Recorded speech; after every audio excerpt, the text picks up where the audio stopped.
Putra pedangdut Lilis Karlina ditangkap karena mengedarkan narkotika di 3 kabupaten. Lalu apa yang menyebabkan anak berusia 15 tahun hingga terjerat kasus seperti ini? Kita akan membahasnya bersama dengan kriminolog anak Hanifah Hasna. Selamat malam Mbak Iva. Selamat malam Mbak Nitya. Iya Mbak Iva, ini kita mencoba untuk menjabarkan satu persatu ya. Usia pelaku masih 15 tahun. Tapi menurut polisi sudah bisa mengedarkan narkotika di 3 kabupaten dan punya kurir lagi. Mbak Iva. Ya, baik. Jadi artinya anak ini sudah mempelajari siapa marketnya di mana saja dan apa kebutuhan dari remaja seusia dia. Sehingga dia menguasai 3 kabupaten itu. Nah, ini yang dia gunakan sebagai upaya untuk menguasai orang lain untuk menjadi kurir. Padahal kalau kita lihat, kurirnya itu justru berusia 26 tahun. Ya, jauh lebih dewasa. Ya, ketika kita hubungkan dengan relasi kuasa, sepertinya tidak mungkin seorang anak 15 tahun menguasai seorang kurir berusia 26 tahun.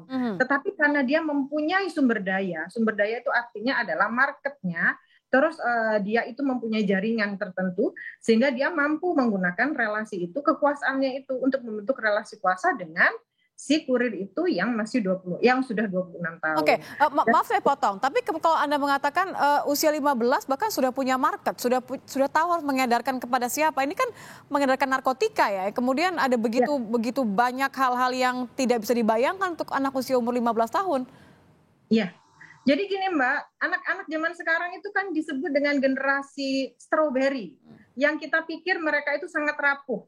Nah, dengan kerapuhannya itu mereka memiliki kreativitas untuk melakukan hal lain yang tidak diduga oleh orang dewasa. Antara lain menggunakan kemampuan-kemampuannya untuk melakukan perdagangan-perdagangan seperti ini yang tidak disangka oleh orang tua.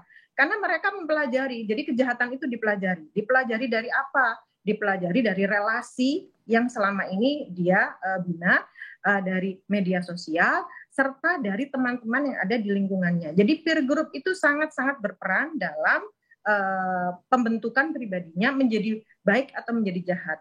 Mungkin sementara ini dia selalu melihat teman-teman di sekitarnya adalah anak-anak yang labil, anak-anak yang bisa menyelesaikan permasalahannya dengan mengkonsumsi zat adiktif itu. Sehingga dia merasa bahwa ketika aku memberikan ini, keuntunganku akan besar dan aku mungkin akan membantu orang-orang atau teman-temanku untuk menyelesaikan masalahnya. Okay. Ini yang biasanya kemungkinannya yang menjadi kemudian pemicunya adalah karena money oriented tadi, karena goal tadi, atau karena alasan lain?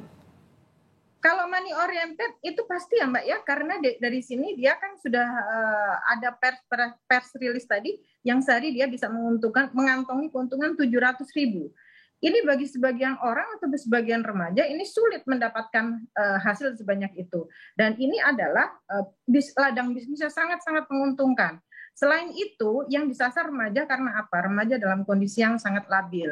Nah, biasanya anak-anak yang seperti ini, itu yang disasar adalah anak-anak dengan kondisi keluarga yang kurang harmonis. Biasanya juga anak-anak yang orang tuanya juga pernah terlibat atau mengkonsumsi narkoba. Terus anak-anak yang tidak pernah diakui dalam keluarga sehingga dia mencari pengakuan lain dari orang lain dan dia bisa menyelesaikan permasalahannya dengan zat-zat adiktif yang ada. Kemudian kejahatan ini dipelajarinya melalui apa yang tadi saya sampaikan itu, dan dia juga mempelajari obat-obat apa aja yang tidak termasuk dalam undang-undang sehingga dia akan mudah berkelit. Satu lagi, dia masih anak-anak sehingga ketika dia melakukan bisnis ini kemungkinan hukumannya tidak sebesar atau tidak selama hukuman orang dewasa. Oke, jadi maksud Anda adalah ada kemungkinan bahwa RD ini telah memikirkan semua resikonya termasuk kalau sampai terjerat hukum, begitu? Bisa jadi seperti itu, karena sekarang juga yang menjadi kurir itu biasanya adalah anak-anak, juga perempuan yang dianggap tidak mungkin menjadi pelaku kejahatan. Ini dipelajari oleh masyarakat di luar sana. Oke, baik. Terima kasih Mbak Hanifah Hasna. Mbak Iva, terima kasih karena sudah bergabung bersama kami di Kompas Malam. Kriminolog sudah bergabung di Kompas Malam. Selamat malam Mbak Iva. Selamat malam Mbak Nitya.